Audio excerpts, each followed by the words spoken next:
Podcast. Episode number 133, Talks on Tuesday, NBA Free Agent Tracking Edition. We got a good show for you this afternoon, talking about the free agent updates, the Demaryius Thomas news that came out today, Brittney Griner, maybe the biggest slump in baseball ever, and some NHL news right after this.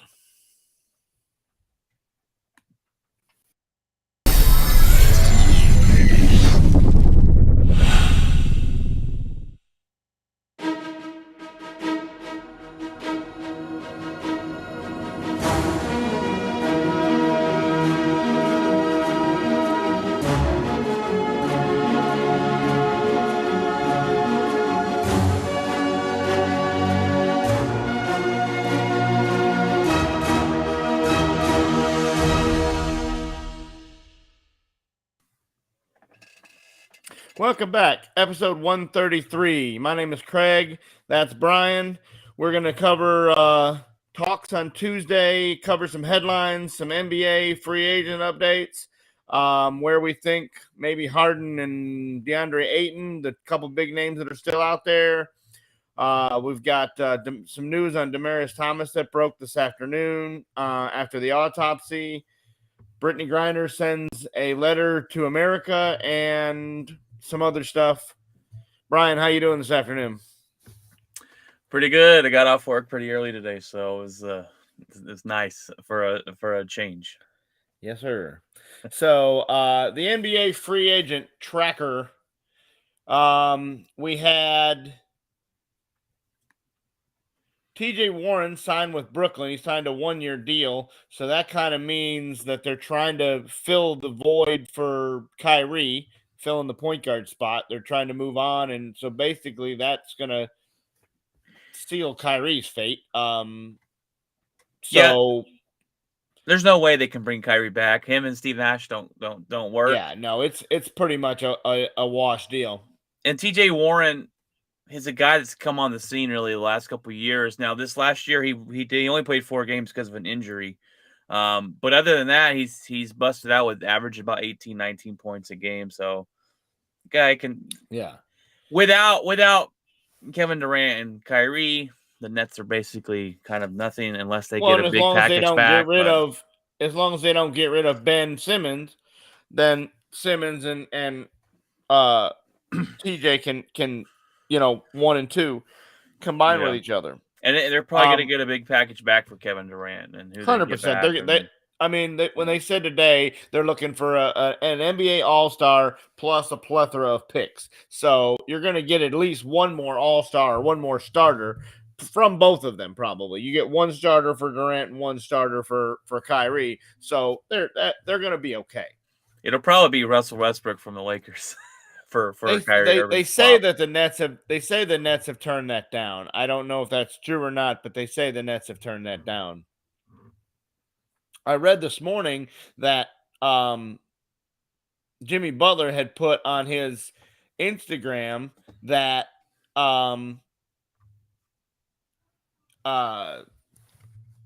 they had traded for the guy from Utah, the other guy from Utah. But I don't think I couldn't find it anywhere else. You talking Donovan Mitchell? Donovan Mitchell. They had traded for Mitchell, but I couldn't find it anywhere else, so I didn't put it in there. But it was on Butler's IG. So Patrick says, "Let's have a good show, boys. I will be listening. I will be on, but listening, so you won't have the depth of my sharp analysis." Well, thanks there, Patrick. Thank you. All right. We appreciate you listening. You got 2 big names that are really still out there in Harden and Ayton. Harden is supposed to meet with the 76ers. They say that deal can be done in the next 24 hours. Yeah. Ayton, on the other hand, there's really been no – Phoenix hasn't said anything. It's just gone – radio silent ever since the season ended, and they didn't offer him the max deal. It's just basically gone silent. There hasn't been any word that they're giving him away, but there hasn't been any word that they're signing him either. So DeAndre Ayton, the They're talking about it today on 105 through the fan, and you're right. There has been no feel of where he could go, but the feeling is that he is going to leave Phoenix. They say that's the way the odds are leaning, that they will trade him somewhere. There's been no rumors, though. You're exactly right, of kind of where he's going to go. Well, I think the only way Phoenix keeps him is max him out. If they max him out, then I think he stays. Yeah. But other than that, if they don't offer him a max deal, I think he wants out. I think there's a disconnect there. 100%. I He doesn't think feel respected. He doesn't feel wanted. He doesn't feel like he's part of the team. I think I think there's been a lot of people that have had trouble playing with Chris Paul. He's an all-star, but I don't think there's a lot of people as a teammate, as a guy in the locker room. Chris Paul's not a fan favorite or a teammate favorite. So that could also be the disconnect there is playing with Paul. Oh, it definitely could be. And you hear those stories about Chris Paul, rumored that a lot of guys don't like to play with him. That could be part of it. It's weird with DeAndre Ayton. I think he's a fantastic basketball player. I just don't think watching him, he's aggressive enough with the ball in his hand. No, I think he's a little bit of a prima donna. He wants the money and he wants the deal, but he wants the attention, but he doesn't want to put in the work and get better and he's a soft big man, basically. Yeah, 100%. He gets pushed around the paint. Mm-hmm. He loses a lot of rebounds that should be his no matter what. Absolutely should be statistically better than he. I mean, after games 1 and 2 against Dallas, he disappeared. He he was gone. I mean, here I was telling you on the show that I thought Ayton was going to just be the MVP of the series and go ham bananas on him, and did not be the case. Not only did that, he just stopped showing up. So that was very surprising. I think Harden does go back to Philly, but I mean, with everything that's going on and the Durant deal, does Harden go and does he try to call Durant and try to hook up with Durant and super team it up? And I mean, there's been rumor that the center from Phoenix has said, or from Philadelphia, Embiid has said that he wants Philadelphia to exhaust every option to get Kevin Durant. So maybe that's why Harden is waiting to see if they can get Durant and see if he needs to restructure his contract to fit Durant in under the cap or under the window. That's interesting. I mean, well, look, it obviously didn't work in Brooklyn with Kevin Durant, and maybe that's Kyrie, maybe that's the drama there that he brought. I honestly don't know if Kevin Durant wants to play with Kyrie Irving. I know they say they do, but yeah, I don't know. And it didn't work with Harden in Oklahoma City, so I'm just thinking. They're saying basically Kyrie to the Lakers is a done deal, and if he goes to the Lakers, I mean, Kevin Durant will not go. And that's the only team that wants him. Well, Dallas and they say Dallas, but they don't have what do they have to sign and trade for him? We got. I mean, nothing. You ain't giving away Luka. You ain't giving away Luka, so and you can't do a Brunson thing with unless you do Kleba and Powell, type deal. No. Still no. And then draft picks. We don't have draft picks. Yeah, that's true. I mean, Mark Cuban is with his draft picks like the Los Angeles Rams. He just doesn't care for them too much. But yeah, look, he doesnn use them, so he might as well get rid of them. I could see Kevin Durant going to. I could see him going to the 76ers. I just don't. I just don't know. Boston and Miami have kind of been the leaders in the clubhouse from what you've heard. You've heard that they have the best trade packages. Boston has all those picks.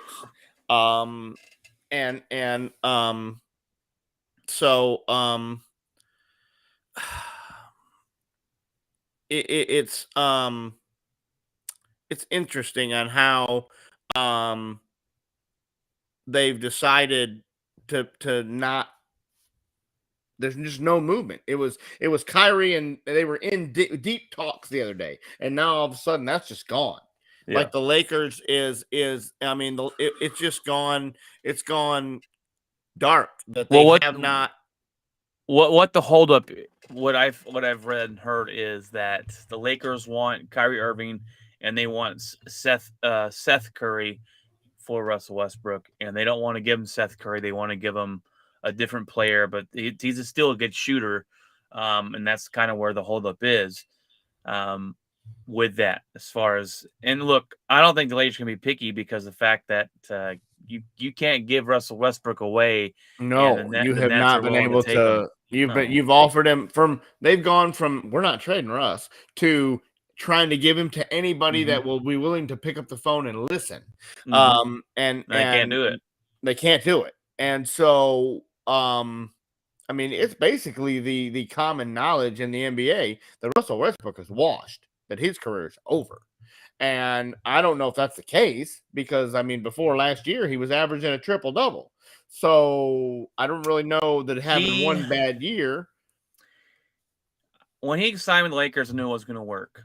No. But I'm thinking, I don't know if it's just the Lakers system that didn't work and caused him to have a bad year, or if he really is over the hill. I don't think I wouldn't say he's washed. It's all about him. He's going to get his, and that's it. He doesn't work well with the team. He doesn't work well with others. He shoots like 30% from the field or the 3-point range. He's not a 3-point shooter. And in the league, if you're not a 3-point shooter, if you can't produce on the 3-point shot, you're really not that important. In today's NBA, and that's just a fact. But I just don't know. He'll go somewhere and put up numbers, but his numbers won't ever lead to winning that many games. Yeah. I guess the teams he's been with before averaging the triple doubles, they weren't contenders. They were maybe a playoff team, but they weren't really contenders. Okay, so it came out today that the New York Knicks appear to be in a little bit of hot water, in some trouble over the Jalen Brunson deal. It appears that the Mavericks or the NBA themselves have informed the Knicks that there's going to be some penalty for tampering for the Jalen Brunson thing. Now, to me, yes, it's kind of clear that they by hiring his dad and doing some of this other stuff kind of started the process before the deal, but the NBA has this open gray area of you can talk to these guys before they're officially the window opens. So I really don't know how you can prove that this is tampering.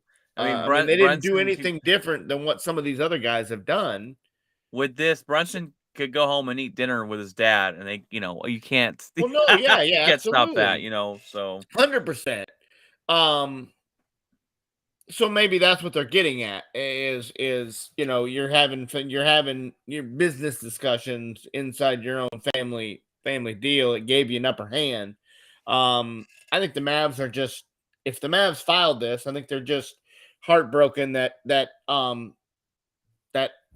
Brunson left. They're a little bit upset that they thought they had this was a done deal. They thought they had this in the bag, and then he leaves, and they're kind of trying to.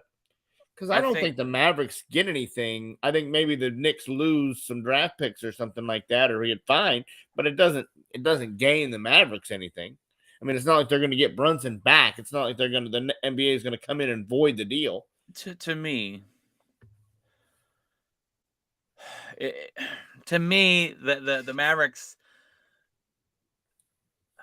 have had to think that he was coming back because if they knew he was headed to the Knicks as early as we all thought he was, they could have tried to work out a sign and trade. Why would you just let this guy walk out the door and get nothing for him? You didn't even get a daggum face-to-face meeting with him. Nope. And maybe that's also some Mavericks going, you can't even give us a meeting. Well, we're going to file this grievance. We're going to do this. Nothing's going to come of it. Tampering always happens in the NBA. Nothing comes of it. Nothing will come of this. If they do, it'll be a little slap on the wrist and we'll move about our business. But here's the thing, and it's so funny because my buddy Ryan Sims, he gets on the podcast on special occasions. We did the whole draft show with him. or his top 40 list or whatever. But he's a big Dallas Mavericks fan, and he was talking about how the New York Knicks fans are just talking trash to Dallas Mavericks fans, and I'm laughing at that because the fact of this. 2 reasons. One, you're the New York Knicks. You used to get superstars to come play for you and play in the Garden.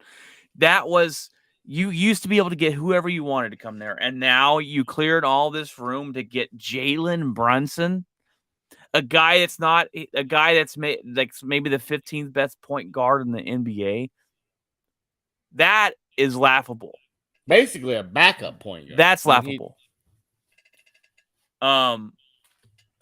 Number 2, this guy, you first of all, when you just paid him all this money, his value dropped drastically.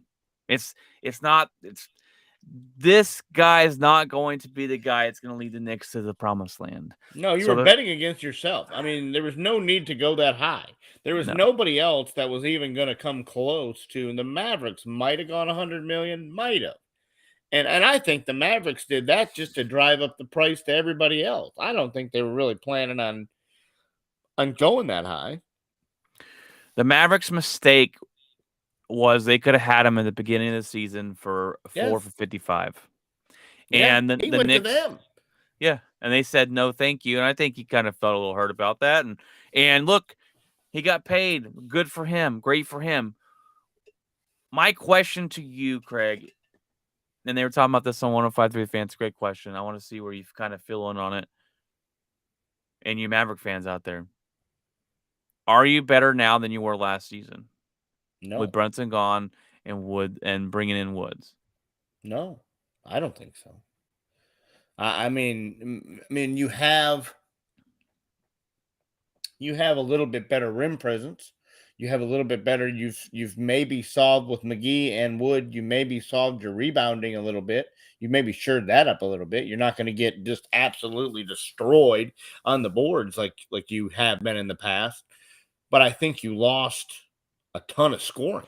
Now maybe Luka is what he's supposed to be. If Luka is the guy that makes everybody around him better and can make Wood and can make McGee better than what they've been in the past couple years, then maybe you're a little bit better. But you don't have a backup point guard unless you use this guy that you just drafted. You don't have very much depth at any position at all.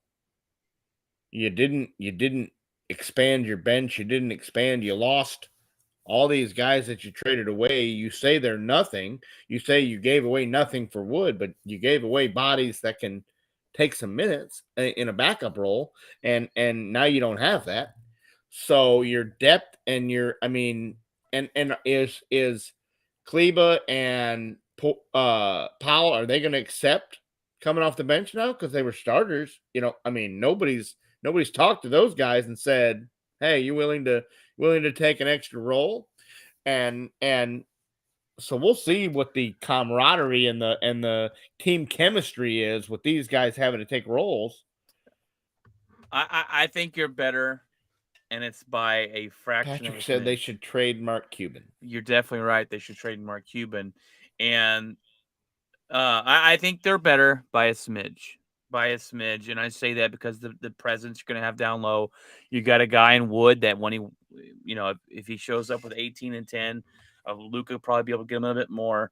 I think Brunson leaving is not too big of a thing. You got Dinwiddie who can step in for a bigger role if he's consistent enough for that. But they were also talking about, and Patrick, with that comment about trading Mark Cuban, you're exactly right. And I say that because the Mavericks, they went over this today. The Mavericks have spent the least amount of money in the NBA. And that's sad. We're not a small market. You have small markets spending more money than what Mark Cuban's willing to pay. And that's the problem with the Dallas Mavericks. You have an owner that, and I talked about this after Dallas went to the Western Conference and lost. And my fear is that Mark Cuban's going to say, "Hey, we're good enough. We're good enough to get our team to the playoffs, and that's good enough for me because I'm not willing to spend that money. I'm not You're willing good enough to go to the in this playoffs. pocket. Yeah, we're good enough right now to go to the playoffs. We're not good enough to win a championship. We No. overachieved in the playoffs this last season. Yes. There's no You ran denying a that. couple perfect storms. Yes. Utah fighting amongst themselves and having injuries, and Phoenix just absolutely imploding on themselves. And so, And so that's my problem, Mark Cuban. I'm not a Mark Cuban fan. Now, I think Nico Harrison, what he's done so far this first year has been fantastic with the trades. So I'm interested to see if he can get those free agents here. But so far, going into next season, like I said, a smidge better. But does that mean you're going to go to the Western Conference Finals? No. Does that mean you're going to finish in the 4th seed again? No. If Kyrie Irving goes to the Lakers will be on Vegas, probably one of the favorites to win it all. They will be better. The Lakers will be better. The Portland will be T-Wolves better got better. because Dame's going to play all year. T-Wolves Utah will be better. Utah will come down because they lose. Watch Donovan Mitchell. I don't think he's going to be in Utah next season. And that's what I'm saying. If they lose both Mitchell and Gobert, then they're not. Utah will fall out. But then Memphis is better. I think Memphis falls off this year. They're not going to be a 2nd seed. They're going to go down. They're probably better. They might finish better than Mavericks. I don't see them as a number 2 seed this coming year. The Warriors are better. The Warriors are, The West has gotten a lot better, and it's going to be interesting to see if the Mavericks can keep up with that pace. So instead of 4, you're probably 7. I mean, you're still in, but you're probably 7. So we'll see. But still got some NBA stuff to follow and where the chips may fall. And they're saying, I heard today that Kevin Durant decision could go well into training camp. So we might be here a long time waiting to see where he goes. All right. That's about it for the NBA. So the news came out about Demaryius Thomas today, and the autopsy results have been revealed. And it was revealed that he had stage 2 CTE when he passed away of the seizure at 33 years of age.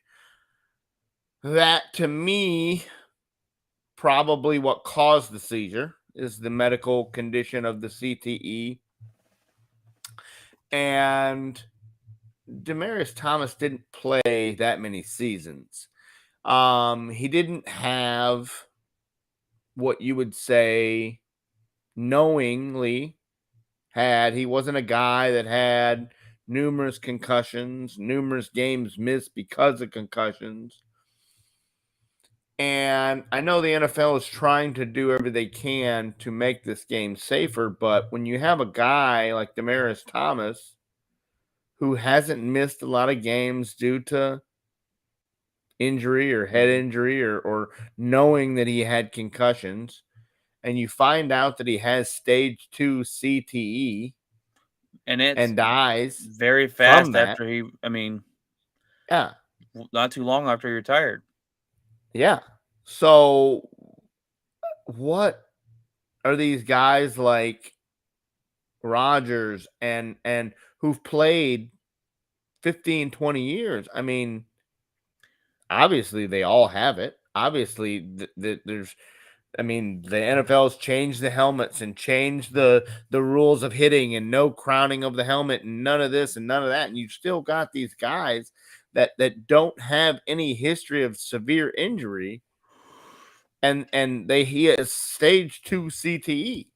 So that's got to be scary for the NFL for this information to come out, that with all the safety protocols you put into effect, here's a guy at 33 years of age that dies because he's got brain trauma.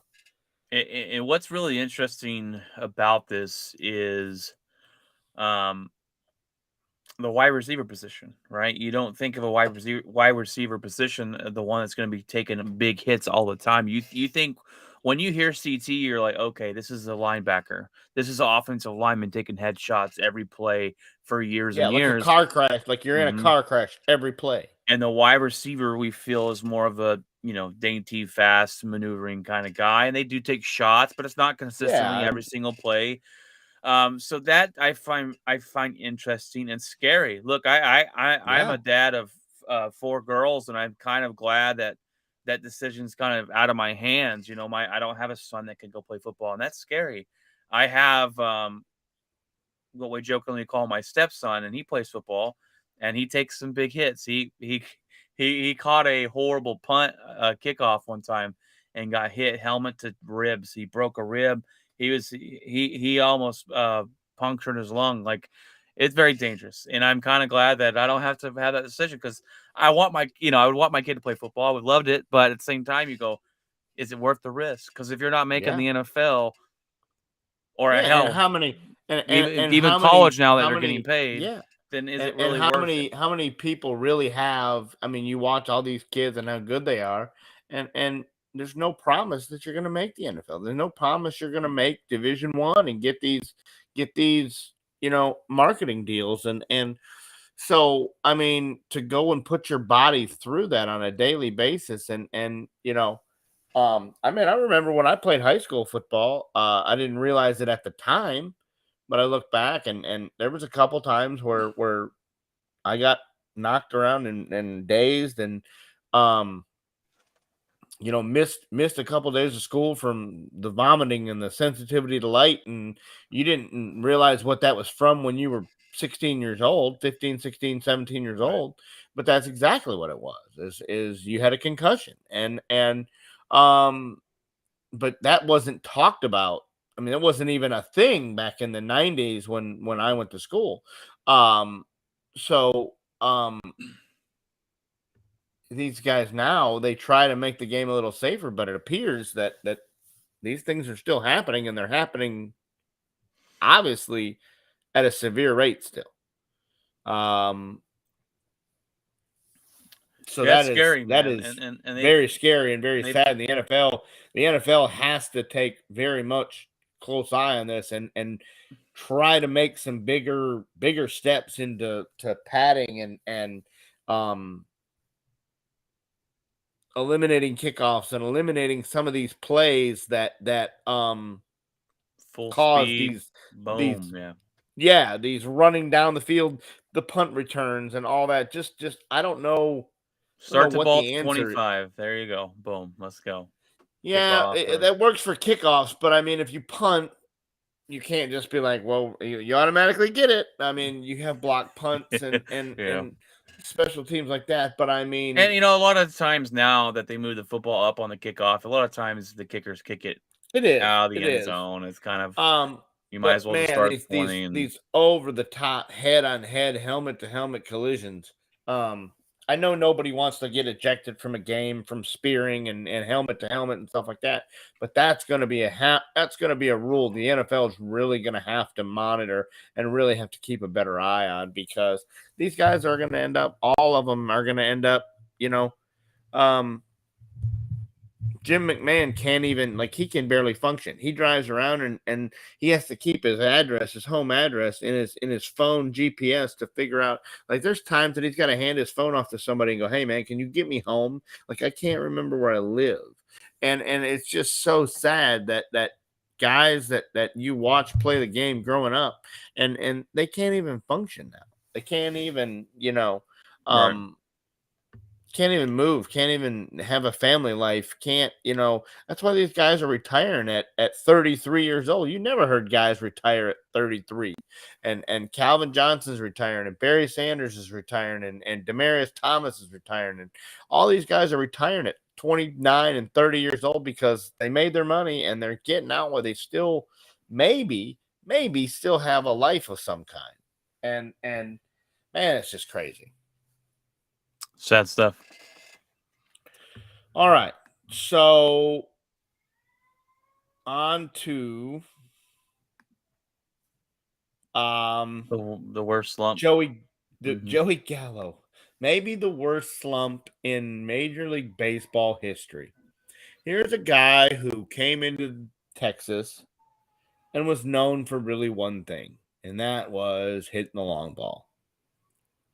And his first season, I mean, I'll never forget his first game. The first game, he hits the first shot and it goes to the base of the wall, and they thought it was a home run and they set the fireworks off. Chuck Morgan went and hit the button and set the fireworks off because it was just an absolute rocket off his bat. And he's doubles and homers. And when he hits a hold of one, the ball's in the next stratosphere. I mean, the guy can hit the ball as hard and as far as Giancarlo Stanton and Aaron Judge and anybody of the rest of these guys. But he's got a huge loop in his swing that obviously entire Major League Baseball has figured out. Over the month of June, he hit 138 and struck out 33 times. 33. There's a stat I saw the other day that in the last 3 years of his career, Tony Gwynn stuck out a total of 32 times. And in the month of June, Joey Gallo struck out more times in the month of June in the Little League ballpark than Tony Gwynn struck out Very much so. Little League career. That is insane. How long are the Yankees going to stick with this guy before they just cut bait and go, we can't do it anymore? And the best part about it is when you look in the lineup, Joey Gallo's name is in there every day. Every day, bro. What? Who is running? If I'm Aaron Boone, go over there next to the Gatorade jug and take a seat. You're not playing. You can't hit your way out of a wet paper sack right now. They should probably send him down. I don't know if he has any options. I'm going to have to look at that because to me, that has to be the reason they're not sending him down.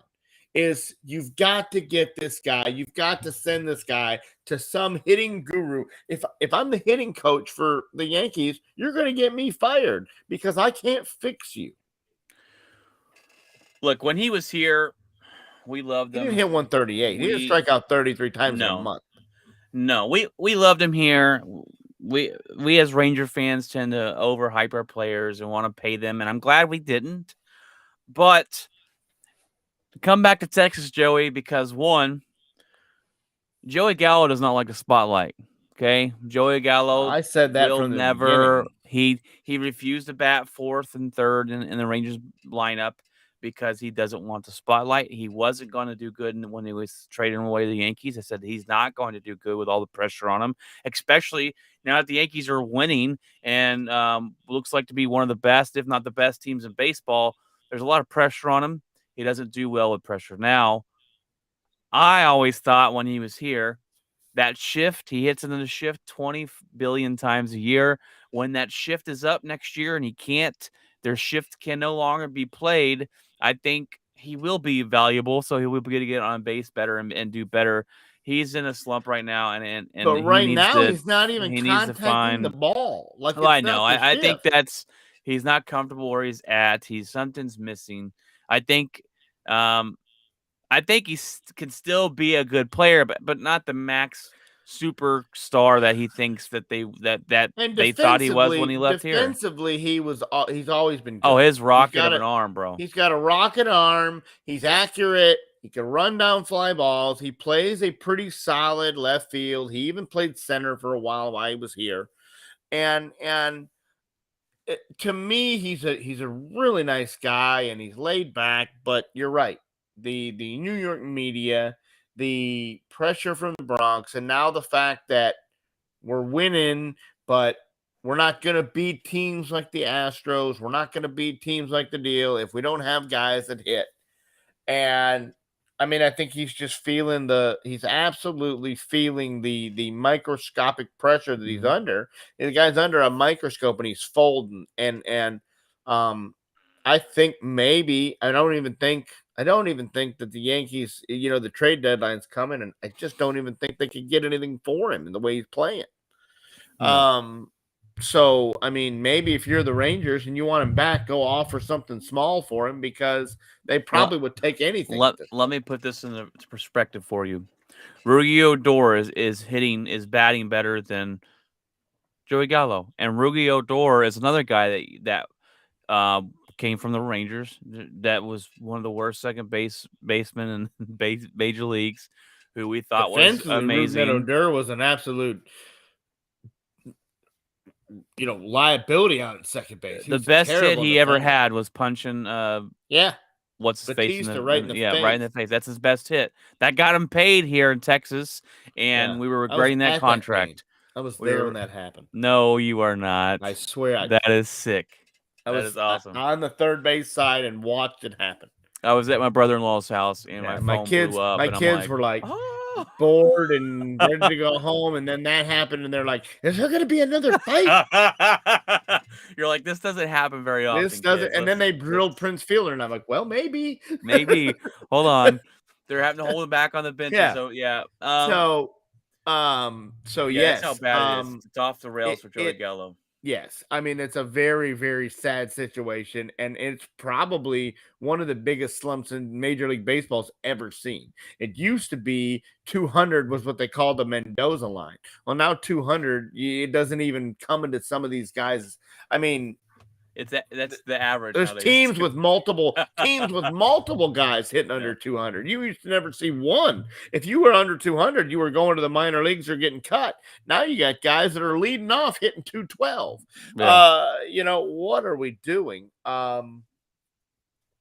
It's a different game, and we'll see if the shift helps him out and gets him any kind of relief.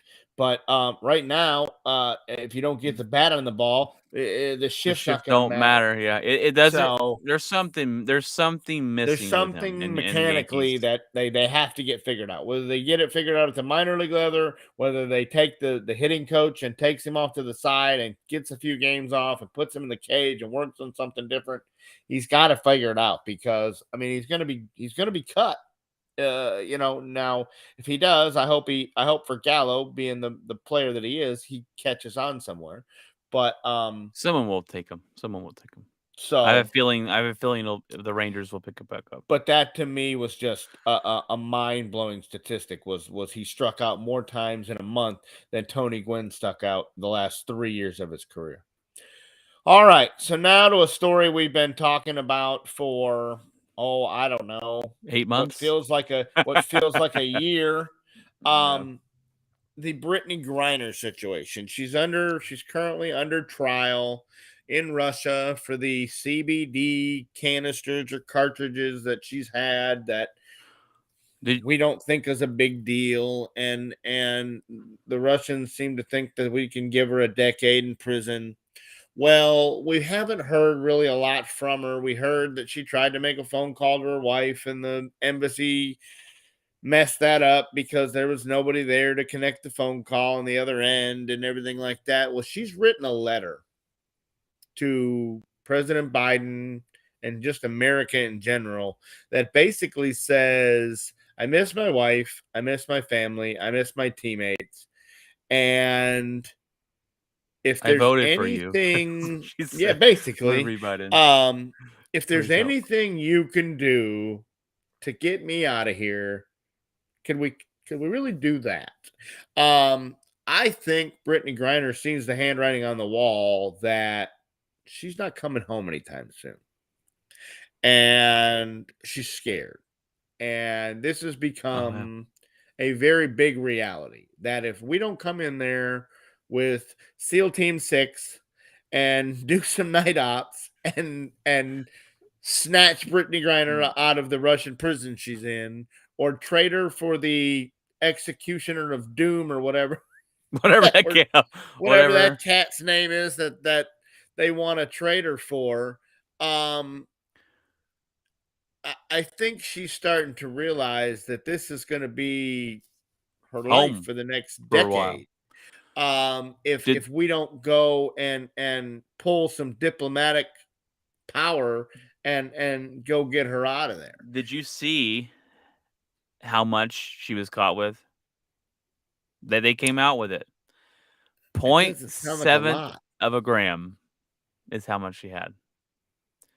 It's not a lot. I mean, I'm not a CBD canister expert. A but point that is not doesn't. even it's not even 1 point something. It's a point of a seventh of a gram. Okay. Yeah. They said, now this is not the funny part. None of this situation is funny. Let me backtrack. The weird part about this is they said in Russia that is usually a fine or up to 4 months in prison. So why are you trying to hold Brittney Griner for 10 years if convicted? Why has she already been in there over 4 months? This Putin says it's not a hostage situation or whatever. This is total. They're totally keeping her. They think that Brittney Griner is more important to us than she really is. Yes. And I'm just being real, guys. I'm not trying to be mean. Obviously, to her wife and her family, she means the Yes, world. and that's not Most what we're talking important, and about. her teammates. What we're talking But about is as a bargaining American chip for a figurehead, an terrorist. They want a athlete. terrorist. Yes, Yes, they want a terrorist relieved, and they want Brittney Griner, and it's just like I don't know if that's really worth it. I guess that's what it comes down to. I guess I don't know. So, And and it's worth it to her family, and it's worth it to of her course, kids, and her teammates, and teammates, and all that probably stuff. the WNBA. But Um, here's my problem.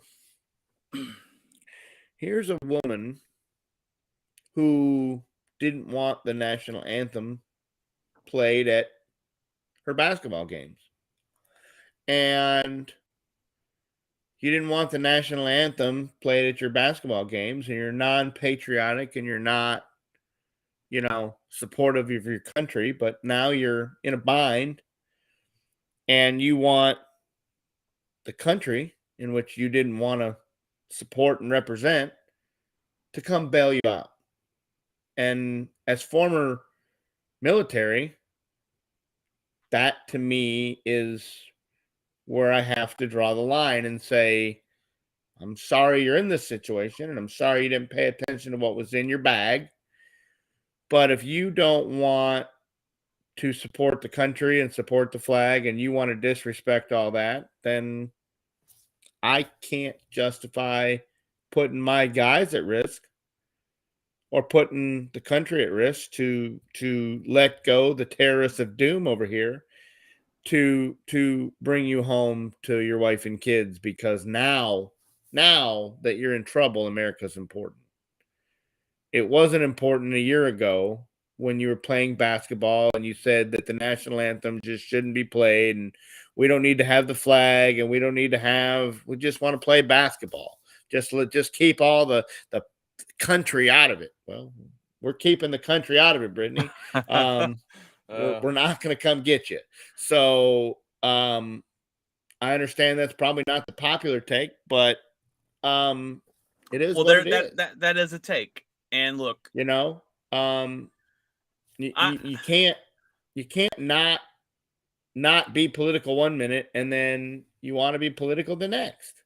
I tend to agree with that same thought. It's like the same people that say, screw the police, but then when something goes wrong, who do they call? They call the police. It's like, look, I'm fine if bringing Brittney Griner home. I just don't want to release a all-killing terrorist, top-level terrorist to do it. No, because how many lives is it going to kill if he's released? And it's like, well, look, that's for Joe Biden to sit on his butt and figure that out. It's not my thing. All we could do is, and all we can do is say that sucks, Brittney. Hopefully you get home sooner than later, because no one deserves this. But no, because it is what it it's is. 100%. It's 100%. If this wasn't going on and we weren't putting sanctions against Russia and all this stuff, then she wouldn't be over there. They'd have slapped her on the wrist. They'd have taken her canisters. They'd have thrown them in the trash, and she'd have gone on about her business. We never heard this story. It was the timing of when she went and what was going on and everything like that. And I think this really, if they want to do something about this in the future, you stop going to Russia. Yeah. You stop going to Russia to play games. You stop going to Russia, and that's stop all supporting sports. them. You stop sending deal over there. You stop the hockey, you stop all of it, and so yeah, 100%. So that's a sad story, but that's the update on it. All right, Craig. All Well, right. I'm gonna do this. I'm gonna introduce this next one since it's your segment. It's called Yes, sir. Craig's Hockey Hat Trick, and it's a little weird if you introduce your own segment. So, Craig's Hockey Hat Trick coming up with some NHL news. Okay. There has been a ton more news now than almost all playoffs long. The San Jose Sharks hire Mike Grier as their GM, and that name, I mean, people go, "Who's Mike Grier?" Well, this is a significant hire because it's the first African American GM in NHL history. It's there's only been a couple players that have been African American in the NHL. There's been really no coaches. There's been no front office. It just hasn't been the sport that has been known for that to be a popular position for these coaches and deals. So I'm very excited to see what this guy does and how he does, and given the chance to turn around what was a very good franchise who's kind of fallen on some hard times. San Jose, when they first came in the league, was one of the best hockey teams around. Oh, growing up Went as to a kid, I was like, man, this Yes, team is good. This when team's got growing up, talent. the San Jose Sharks were a powerhouse. Mhm. So hopefully this guy can rebuild this team back to where it was. Now, there's been 2 coaching hires, and it's just so funny that you hear this. The last 2 guys that have coached for the Dallas Stars have both gotten jobs. Yeah. Jim Montgomery is going to be the new coach of the Bruins, and Which I last didn't time think we he heard would from get a new job. I didn't think he'd be 100%, in. 100%. He was here. He was in Dallas. We were happy. We were winning. Everything was thing. And then all of a sudden, overnight, it was like, he's got to go. What do you mean he's got to go? Hush. They were Well, hush hush, really hush hush yes, very about hush it. hush. There still, to me, was never whether or not it was gambling or whether it was not he had an affair with somebody in the front office or alcoholism. Alcohol. It could There be was all of there it. there was Could be just wrapped up. 100 different little secret maybe things but nothing ever came out. The guy just kind of went dark, went away for a season and a half and or 2 seasons, and now all of a sudden he reemerges and he's the coach of the Boston Bruins. And I wish the guy the best if he's got all his life priorities figured out, and because he was a good coach here. But the only other coach in the history of coaching that has a faster playbook to get out of Dodge is Urban Meyer in Jacksonville. Yeah. But other than that, other than that, he's up there. So I was shocked to see that. And then the other one is shocking because Dallas just let this guy go, and Rick Bowness, and he goes back to Winnipeg where he's been before, and hey, I'm the head coach again. Seems and it like was a kind of a soft hush. tire. Huh? Seems like a soft tire. Yeah, I mean, I guess, but he was a soft hire here, and then he takes the team to the cup in the bubble, and that's why he saves his job. So Bonus goes and he's the head coach for the Winnipeg Jets. Monty goes and gets a head coaching deal for the Bruins, and Dallas gets what I think is a solid guy. There's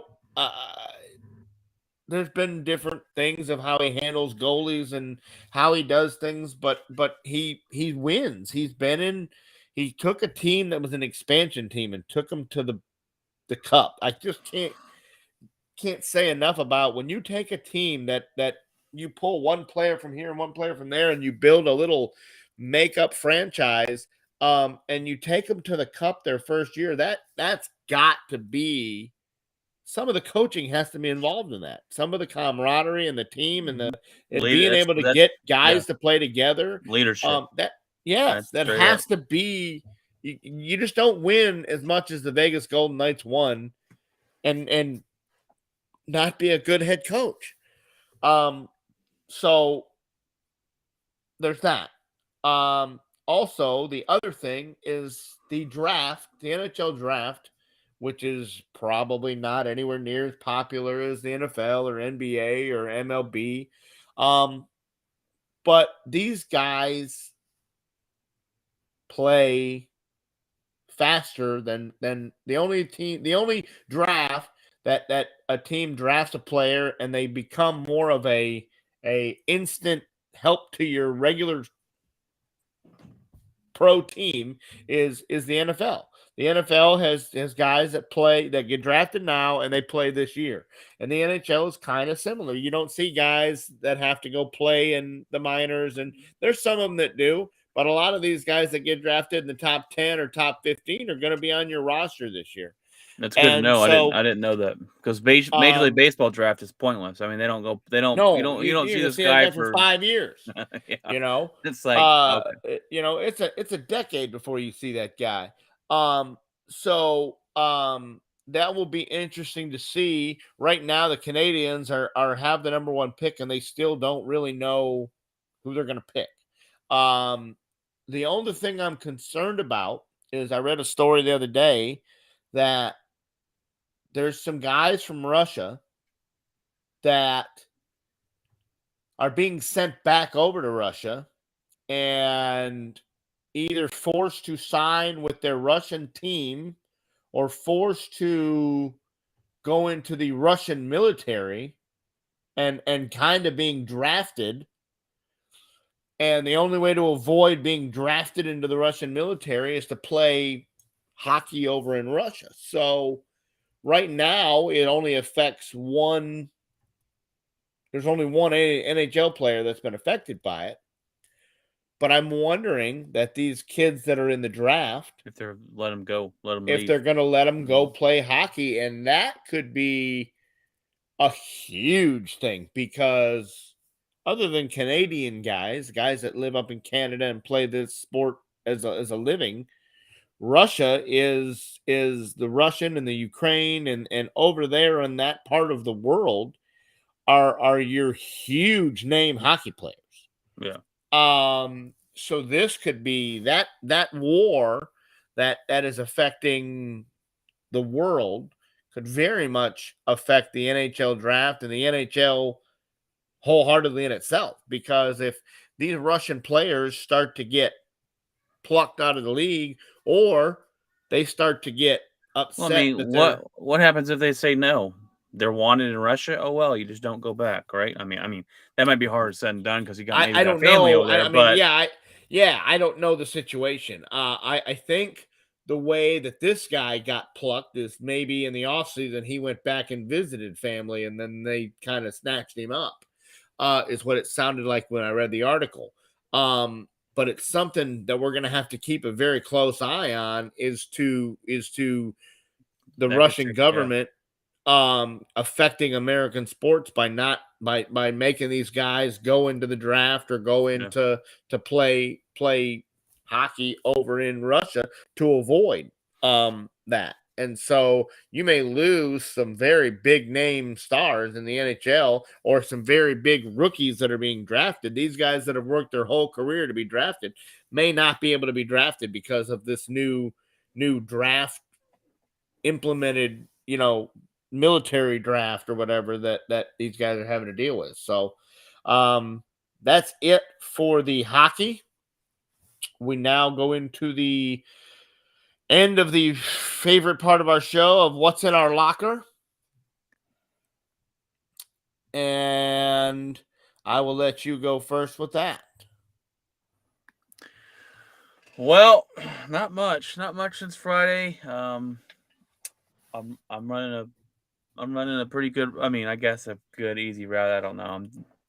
I'm doing my job. I'm gonna have a low paycheck next week. I actually got off on Saturday this week, so I don't know how I pulled that string, but I was able to get off this week. We got Austin's birthday party for his daughter Saturday. I'm going to. Other than that, I ain't got much. Okay, this is something. NBA 2K has come out with who's going to be on the cover of this next year's game. Did you see that? I didn't see who it was. I think I know who it should be, and that's Who should it be? Probably John Morant. Well, guess who it is? It's Michael Jordan, and I kid you not, Oh, because all right. it's NBA Oh, it's an 2K23. anniversary edition. It's 23. Oh, okay. But look, you could have left Michael Jordan off the cover. You should have given it to someone to be relevant in today's game. You could have given it to Ja Morant. You could have given it to the Joker. You could have given it to Steph Curry. You could have, I don't know. They're still holding on to Michael Jordan. It is what it is. But I saw something else, though, that Michael Jordan is the only NBA player in the game, or only player in the game, to have a 100% overall. Like his stat, he's 100% rating. So they're doing that for him. But I thought they could have been more relevant with who they picked. But that's just me. Other than that, Craig, that is all I got, man. Not much going on over here. What's up with you this week? Been a pretty easy week. Whole lot more laid back than last week. Oh yeah. And tomorrow's kind of a big day. My youngest son goes and gets his permit to drive a motor vehicle tomorrow. Say prayers, guys. And so you're driving around Texas.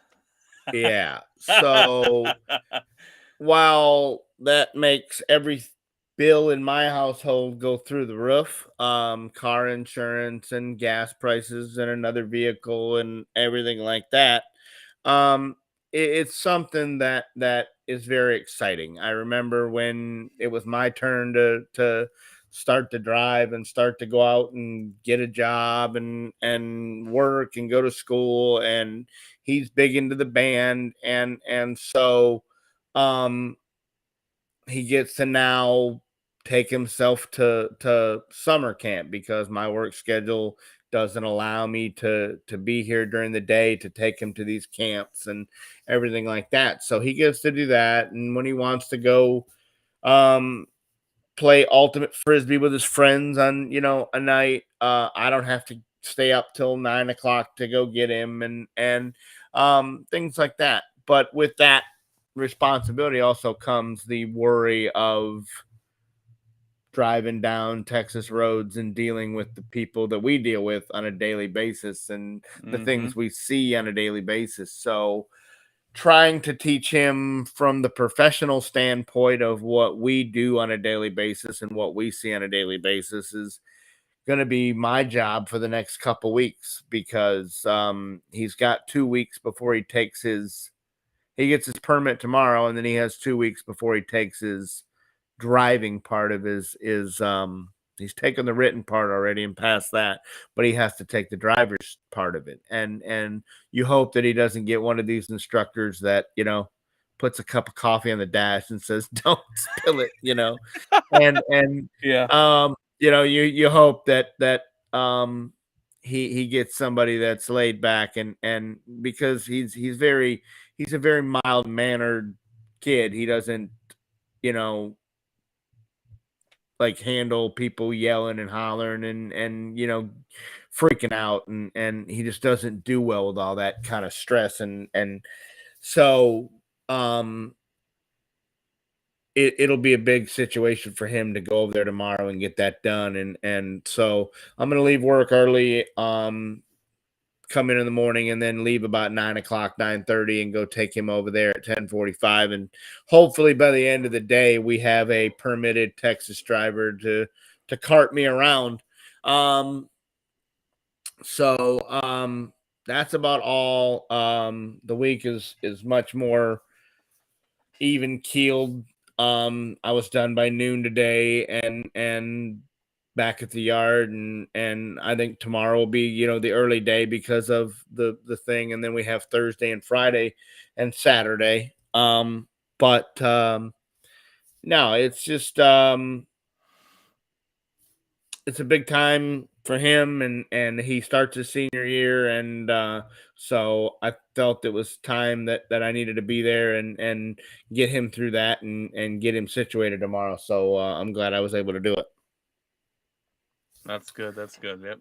That's big time for for a young teenager. I remember getting my car back in the day, and getting my permit and able to drive and driving everywhere, wherever I could for no reason. It'll actually be kind of cool because when I get the truck that he's going to drive fixed, and get the new battery put in it and get the inspection and registration redone on it, it'll be my dad drove that truck, I drove that truck, and now he's going to drive it. So nice. It'll be pretty special for that to be handed down again, and for us to keep that in the family and keep that If he going. can keep that going, that'll be impressive. 4 Yeah. generations.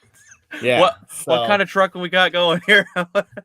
2005 Chevy Colorado, and it's There. probably in the best shape of its life, you know. But yeah, that's kind of what we got going on my end. Well, that's good. That's a milestone for him. So yeah, teach him the professional driving way, and not just not just go out here and drive it as fast so the wheels fall off. Yeah. All right, folks. Well, that's going to be it for tonight. We'll be back Friday with Jeff and me and Brian. We're going to have a top 10 NFL list, kind of a preseason ranking of your NFL teams. And that'll be interesting to see 3 of us and see what kind of difference in opinions we have on where we think the NFL teams rank with some of the moves they made in the offseason. And we'll also cover any more headlines if we have any Deshaun Watson news or NBA free agency, if there's any Durant news or Kyrie news or anything to that effect. We will cover that Friday night. Normally try to get on around 7 Central, as close to 7 Central as we can on Friday night. And it'll be me and Brian and Jeff on Friday night. So until then, be safe and God bless and keep it outspoken.